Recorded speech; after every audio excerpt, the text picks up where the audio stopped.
If you're a beginner in makeup, you need to follow this 8 to 10 step makeup routine that got me here because it is so simple. I literally use it as my everyday makeup. Hello. First, let's get some water. Okay, so I'm not gonna keep you long because we kind of already know why we're here. Let's get right into this. Okay, you wanna make sure that you're starting off with freshly cleaned and moisturized skin. Very moisturized. Step number 1 is primer. The E.L.F Power Grip, and yes, I have the travel size because I'm in college and your girl is always about affordability. I want to be able to afford my makeup products, okay? So you gotta get it where you can. Although you don't have to use a primer, primer is great skin prep. It can help hydrate your face or give you the finish that you're looking for, and it just helps your makeup last way longer than average. Okay, so while we're on the primer step, something that people don't really talk about a lot is that when you put on your primer, you gotta let it sit, you gotta let it get tacky, and people love to skip over that fact. So I'm here to tell you that's what you should be doing. Let it get tacky. So in the meantime, while we're waiting for that to get tacky and like activate, we're gonna do our brows. Do your brows however you please. You could do a brow gel, fill it in with a brow pen. I honestly don't know what this is. I literally got it like 2 years ago. But this is by Anastasia, and this is in the darkest shade that they have. I also have this Morphe brow pen, which comes with a spoolie at the end. And yes, the spoolie is spoolied out, okay? But it comes with a little brow pen at the tip that you can use to line your brows. But I'm in my natural brow era, and I think you should be too for right now. I like to just go ahead and brush my brows up just to get them in its proper shape. To get it a little bit more precise, I like to take the tip of this brush and kind of, so it's a little bit darker in the middle and kind of fans out a little bit. This just makes filling in the brows 10 times easier when you have a brush like this. Okay, so now that my brows are the way that I want and need them to be, we can move on to the base. Okay, so since we're new to the makeup game, obviously foundations, concealers, skin tints, that's too much. Like it's all just hitting our brain and we're like, what are you talking about? And also this is supposed to be a natural makeup look. So let's go for skin tint or tinted moisturizers. My favorite is the E.L.F Halo Glow, and this is in the shade 6, which is also tan/deep.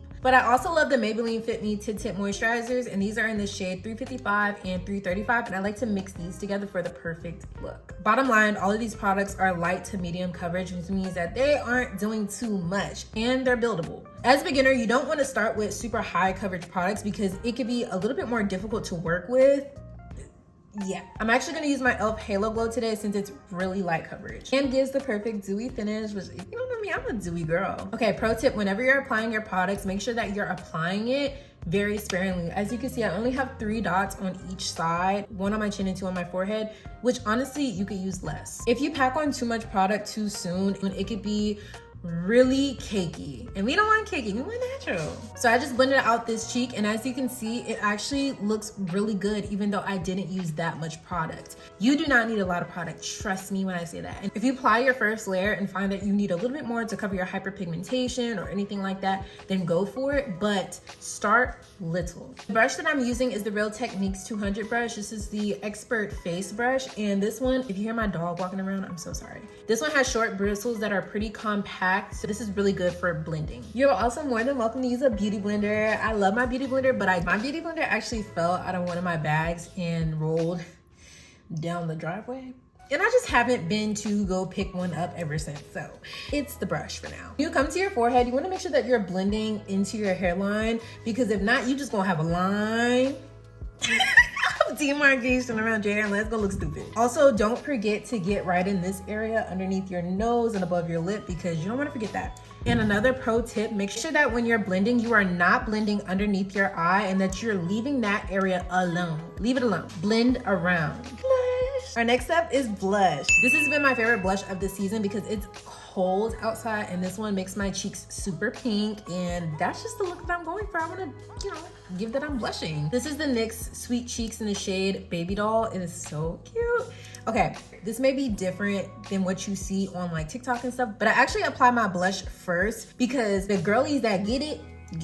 This is gonna give you a way more natural look than applying your blush after your concealer, just trust me. Using a beauty blender, you can still blend this area out with your beauty blender, but I like to take a brush that's kind of like flat topped like this. I don't know what it's called. I think I just got it from my local Marshalls or TJ Maxx in a set. I literally just blend it out like this. I pat it into my skin instead of rubbing it. I also like to get my nose. It looks so cute, trust me. Even for my melanin girls, make sure that when you're doing this, you're blending upwards and not downwards on your cheek. You do not have to smile and do the little cheeks and blend it out. You don't have to do that, because what that's gonna do is that's actually gonna bring your face down and it's gonna make your face look super droopy. So instead, you always wanna blend upwards on everything you do. This is gonna give your face a lifted effect instead of a frowny effect. Hey Bookie, sorry to interrupt. I know you probably get into some things, but if you like what you're seeing so far, make sure to hit that subscribe button. I would greatly appreciate it. Okay, bye, I love you. Now we can go in with our concealer. The concealer that I love to use, E.L.F Hydrating Camo Concealer. These are in the shade Deep Caramel and Deep Cinnamon. Deep Cinnamon being my darkest shade and Deep Caramel being my lightest shade. When you have your concealers, you wanna try to go for 2 different shades. One that's about the same color as your skin tone and one that's a lot lighter, at least like some people say 10 shades lighter, but I personally prefer like 2 to 3 shades lighter. This is going to brighten and lift our face. You're gonna take your lighter concealer and you're literally just going to, again, we're being very light-handed with all of our products. You're going to just do that. And then you're gonna wanna do one up here like that, angling upwards. I also like to do some right here on the forehead, right here on the chin, and we're gonna blend that out. I like to take the same brush that I used to blend out my base and just go ahead and blend that, saving the eyes for last. When I blend out my forehead, I like to keep it in the middle of my forehead, but I do like to diffuse out the edges to make sure that they are blended. Okay, so for the under eyes, I like to start with a concealer brush and I like to finish blending with either a beauty blender or this brush, but as y'all know, I don't have a beauty blender, so I like to finish with this brush. Starting with our smaller concealer brush like this, I don't know what this is called. Once again, I'm so sorry, but you're gonna wanna blend starting from the outer edges and blend inwards. And when you blend, you wanna make sure that you're not getting directly under your eye. That's how you get a lot of under eye creases. When you blend out this outer edge, you want to blend upwards, once again, in an angled motion. This is going to lift our eyes instead of bringing it down. So it's not completely blended out, but the shape that I'm going for is blended out. So I'm gonna do the same thing on the other side, and then I'm gonna come back and finish blending everything. Okay, so now I'm gonna take my Real Techniques brush again, and I'm going to very gently, because this is your under eye area, very gently blend everything out, again, starting from the bottom and then blending inwards. Okay, so everything is completely blended out, and now our next step is powder. There is a difference between pressed powders and your loose finishing powders, but we're gonna focus on pressed powder for right now. Loose powders are typically really good if you have oily skin, but I do personally have oily skin, but we're gonna keep this super simple. I don't wanna confuse you by getting into all the technicalities. We're just gonna use a pressed powder. They pretty much do the same thing for the most part. So right after you finish, and I mean right after you finish blending out your under eye concealer, you need to go straight into setting it with a powder. The powder that I'm using is the NYX HD Finishing Powder, and you could either use a really fluffy powder brush like this, or you could use a powder puff. I personally like to use both. You wanna set your eye immediately after concealer because your concealer can start to crease, and if you put powder on top of those creases, you're basically setting those creases into your eye. So that's why you wanna blend out your concealer and immediately set it with powder. Since I personally like to blend out my concealer first on both eyes and then set both eyes after, I do have to go back and re-blend out all of those creases to make sure that I'm not setting it. My little process for this is to take a fluffy brush like this and get into that powder. I like to tap off some of the excess. I go back in with my concealer brush and I just go ahead and find those creases underneath my eye and blend them out the best way I can. Immediately after, I take my brush and I set that under eye area. This is why I like to have my brush ready with the setting powder so that I make sure that as soon as I put my concealer brush down, I'm setting it. Look at the difference. I don't know if you can see the difference, hopefully you can, but look at the difference, it looks good. So for my girlies that like to use a powder puff, don't think I forgot about you. I did not forget about you. The way that you're gonna do this is you're gonna take your pressed powder and you're gonna take your powder puff and you're going to rub it in like this, but you're not just gonna go straight in. And the same goes for loose finishing powder, whatever powder you're using. You're actually gonna wanna take your puff and you're gonna wanna rub it into the back of your hand like this. As you can see, because I did this, the powder is pressed into the puff a lot better, which means that when I apply it, it's not going to be a patchy application. It's going to be a very even application. And then you just go in and set. Okay, so I was actually contemplating on including this part because we already touched on the brows. This is personal preference. When it's my day-to-day makeup, I honestly don't do this. Sometimes I do if I need a touch-up.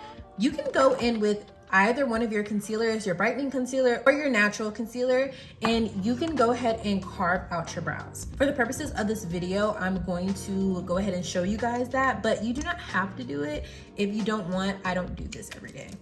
But I like to take some concealer on my hand. It's really small. I'm gonna take an angled brush like this, and you're gonna dip into that concealer, and basically you're just gonna wanna line your brows the best way you can. It doesn't have to be super neat, and you don't have to do it at all if you don't want to, but I just wanna show you guys for the purposes of the video. I like to take my brush, and I literally just like to blend it out like this. Super simple, and just makes your eyebrows a little bit more defined and also brightens them a little bit. Okay, second to last step is bronzer. So the bronzer that I'm using is actually not specifically a bronzer at all, but it's just what works for me because I got a shade too dark and a powdered foundation, and now it's my bronzer.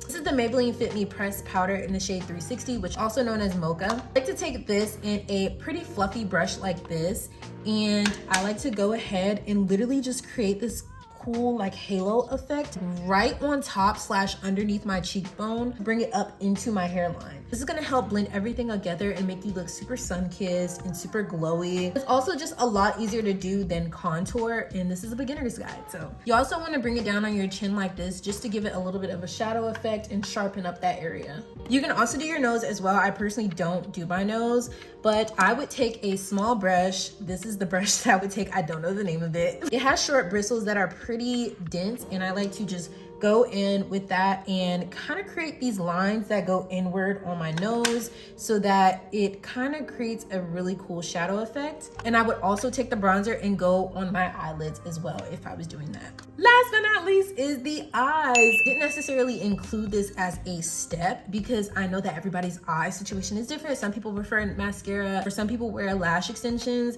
So that's why I didn't necessarily include it as a step, because I feel like everybody kind of already has that situation figured out. I usually wear lash extensions, but for today, I'm doing some mascara. This is the Covergirl Clump Crusher. Okay, so I put some mascara on and I curled my lashes, so that's pretty much good to go. By the way, this isn't technically a step per se because this is a beginner's guide, but if you feel like you want a little bit more blush, you can go in with some powdered blush on top of everything. Try to make sure that it's powdered blush since we already did our liquid blush and we already put powdered products on top of our face. Keynote that I almost forgot to include, try to do all of your cream products before you get into the powdered products because it can be very difficult for cream and powdered products to mix on top of one another. So try to stick with cream first and then go with powder on top until you get a little bit more experience. This can lead to like a lot of patchiness going on and a lot of the products not mixing together and laying smoothly on your face. Okay, and you can do your lips however you like. I didn't include this step either because I feel like people already got situations for their lips. I personally am a lip liner girl. This is MAC in the shade Chestnut. I just go ahead and I line my lips very gently, and I don't like nothing too harsh. I like to keep it natural. And then I like to go in with my E.L.F lip oil in the shade Pink Quartz. And last but certainly not least, we set. Let's make sure that we're always setting our makeup because one swipe is gone. So make sure that you're always setting your makeup. The setting spray you choose is very important because setting spray can determine your wearability, meaning how long your makeup is lasting, and it also can determine the finish of your makeup, meaning is it glowy, is it matte, is it dewy, is it satin? It really just depends. The one I'm using is the Milani Make It Last, and I just go ahead, spray that baby on to make sure that your face is nice and coated, and that's pretty much it. That's pretty much all that goes into the beginner's guide to a natural makeup look, and I really hope you guys enjoyed. I understand makeup can be really difficult to understand and navigate, especially because there's billions of makeup products. Probably not billions, but there's a lot of makeup products, and I get that as a beginner, it can be really frustrating to do your makeup the way you see the girlies on the internet doing it. So that's why I'm here, because I just want y'all to feel really confident in your skin. I want you to feel really confident in your ability to be able to do this sort of thing, and I just really hope it helped, and I hope you guys enjoy. Bye.